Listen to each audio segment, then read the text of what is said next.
This is it, the final teaching of Startups Practical. This is track 6, week 6. Can you believe it? You started off by dreaming up big ideas, coming up with a mission, a vision, and value statements. You've learned soft skills, hard skills, leadership lessons. You've worked out budgets, business plans, marketing plans, pro formas. And hopefully you feel well equipped to take this idea of yours and turn it into an actual working, full-fledged ministry. But wait, we've got one more class. And it just might be the shortest teaching time because you're going to have more homework this week than you've had in all of the other weeks combined. Because this week we're talking about revisions, and I'm going to ask you to go over all of the stuff you've created for your startup so far and rewrite them, revise them. Pull out all of those plans you've made and go over them one last time. When I was in school, I hated revising my work. And apparently I'm not alone. Students on average spend over 45% of their time on preparation and research for a paper, but only 19% of their time on rewrites.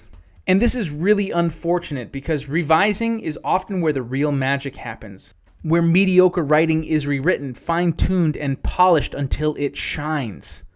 As author Roald Dahl said, good writing is essentially rewriting. And studies back up his claim. The most successful writers spend more time on rewrites, working out the structure, the content, and the meaning, whereas less successful writers only spend a negligible amount of time on rewrites because they deem them unimportant. So what does this have to do with your startup?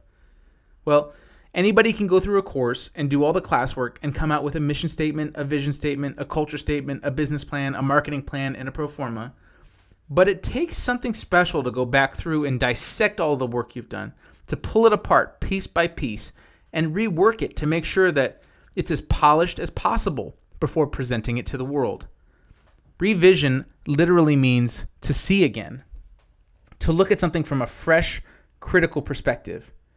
It's an ongoing process of rethinking a paper, reconsidering your arguments, reviewing your evidence, refining your purpose, reorganizing your presentation, reviving stale approaches, looking at all the work you've created and seeing it again, revisioning it.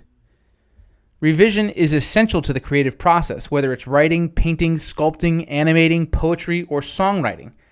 It used to drive me crazy when worship artists would sing in the Spirit on one album and then release the same exact song unchanged as a full track on the next album. It was as if that spontaneous moment was so spiritual that it was holy ground and that they couldn't rework any of the accompanying music or even add a couple verses or even a chorus to it because it was so sacred. And even when we hear from the Lord in these spontaneous and spiritual moments, that doesn't nullify the rewrite process. Oftentimes, God gives us things in part, and then at a later time, he gives it to us in part, until we can piece the whole thing together. The Proverbs teach us that it's God's glory to conceal things from us, and it's our glory to seek them out. We're not going to get it all at once. And it was unfortunate because there was an entire season of shunning the rewrite process because of the spiritual aspect of songwriting, and frankly, the music was worse off because of it. Now, you may not consider yourself a creative person, but make no mistake about it, you are creating a startup here. You've been building something from the ground up, an idea to a concept, to a strategy, to hopefully execution. And as a creator, or as a creative, do not shun the rewrite process. Allow trustworthy people to speak into your work, write, rewrite, revise, and then revise again. Your idea is worth the revision, and God is worthy of our best. He is worthy of excellence, and excellence comes from revising. So, before you go pitching your idea to a board of investors or to a bank or even to a church, spend time revising your idea and your presentation of it. Your idea will be better because of it, and you as a leader will be better because of it as well. I know this idea of startups was developed and pitched to 5 different people in 5 different settings, and it was rewritten and the presentation was revised each time. But it was that process of rewriting and revising that ultimately refined what Startups is today.